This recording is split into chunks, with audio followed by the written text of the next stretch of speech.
जब मेरी आत्मा प्रकाशमान हो जाएगी, जब मेरी आत्मा परमात्मा से जुड़ जाएगी, जब वो मन का साथ छोड़ देगी, तब ये कर्म हमारे वश में हो जाएंगे। लेकिन कर्म तो फिर भी रहेंगे, क्योंकि कोई भी मनुष्य इस दुनिया में एक मिनट के लिए भी बिना कर्म किए नहीं रह सकता।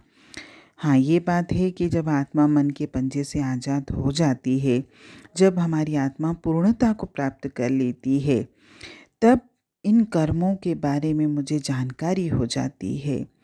लेकिन इसका मतलब ये नहीं है कि हमारे सारे कर्म खत्म हो के जाते हैं। हमारा प्रारब्ध तो तब भी बाकी रहता है। जो भी हम लेके आए हैं अपने साथ, उसको हमको भुगतना ही पड़ेगा। हम बिना कर्म किए इस संसार में एक पल भी नहीं रह सकते।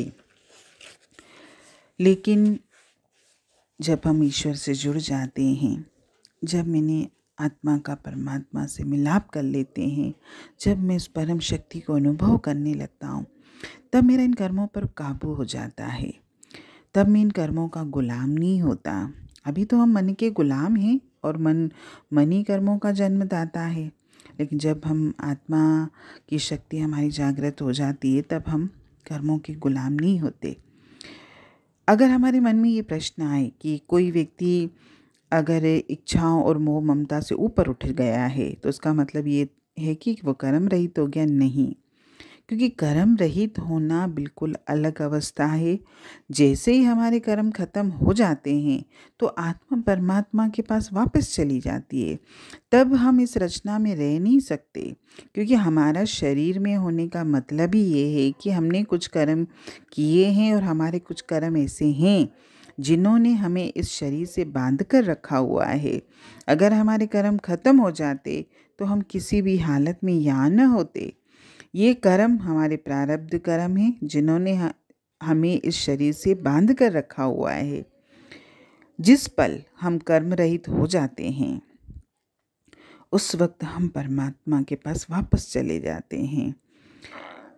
यदि हमारी इच्छाएं खत्म हो गई, संसार से मोह ममता खत्म भी हो गया, तो हम दुनिया से ऊपर उठ सकते हैं। लेकिन इस शरीर में रहते हुए, यानी हम मोह ममता से तो ऊपर उठ गए, लेकिन शरीर में रहते हुए हम कर्म रहित नहीं हो सकते। इस संसार में हम जो कुछ भी करते हैं वह कर्म है। हम खाते हैं, पीते हैं, चलते हैं, फिरते हैं, बातचीत करते हैं, ये सारे कर्म ही तो हैं। इन्हें कर्म ही कहते हैं, इसलिए हम कर्म किए बिना रह ही नहीं सकते। हाँ, ये हो सकता है कि हम निष्काम कर्म कर सकते हैं, यानी कर्म करके भी कर्तापन में नहीं आना। बिना फल की इच्छा के हम किसी की मदद कर सकते हैं, दान में दे सकते हैं उसको कुछ, और ये देख के हम भूल जाएं, हम माने ही नहीं कि मैंने ये कर्म किया है, यानी हम रिटर्न की इच्छा न करें और प्लस कर्तापन में भी नहीं आए। तब हम ये कह सकते हैं कि हमने बिना इच्छा के कर्म किया है। लेकिन कर्म तो किया है, भले इच्छा से नहीं किया, रिटर्न नहीं चाहिए मुझे, या स्वार्थ के वश होकर नहीं किया है, निष्काम निस्वार्थ से किया, लेकिन कर्म तो किया।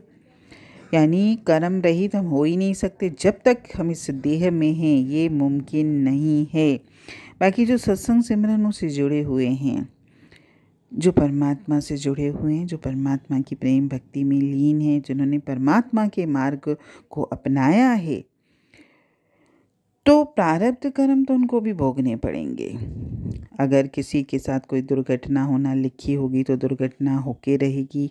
ऐसा नहीं कि कोई ईश्वर से जुड़ा है तो उसके साथ दुर्घटना नहीं हो सकती।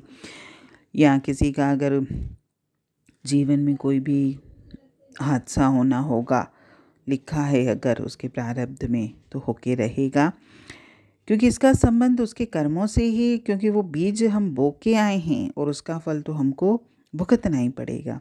लेकिन सत्संग सिमरन वाणी से जुड़ने से एक बहुत बड़ा फ़ायदा ये होता है कि हमें उन कर्मों का हंसी खुशी से भुगतान करने की ताकत और इच्छा शक्ति मिल जाती है। ऐसे मौक़ों पर हमारा संतुलन कायम रहता है, और सत्संग वाणी से जुड़ने के बाद उस परम पिता, उस निराकार परमात्मा की सहायता भी हमको हमेशा मिलती रहती है। और अगर हमारे कुछ प्रारब्ध कर्म ऐसे हैं जिनका तो मुझे भुगतान करना ही पड़ेगा, तो मैं भी वो खुशी से भुगतान करूँगा। मैं परेशान नहीं होऊंगा, मैं दुखी नहीं होऊंगा, मैं उस परम पिता परमात्मा की रजा में राजी रहूँगा। वो भजन भी है ना, राजी हैं हम उसी में जिसमें तेरी रज़ा है, सारे जहाँ के मालिक तेरा ही आसरा है। राजी हैं हम उसी में जिसमें तेरी रज़ा है, राजी हैं हम उसी में जिसमें तेरी रज़ा है।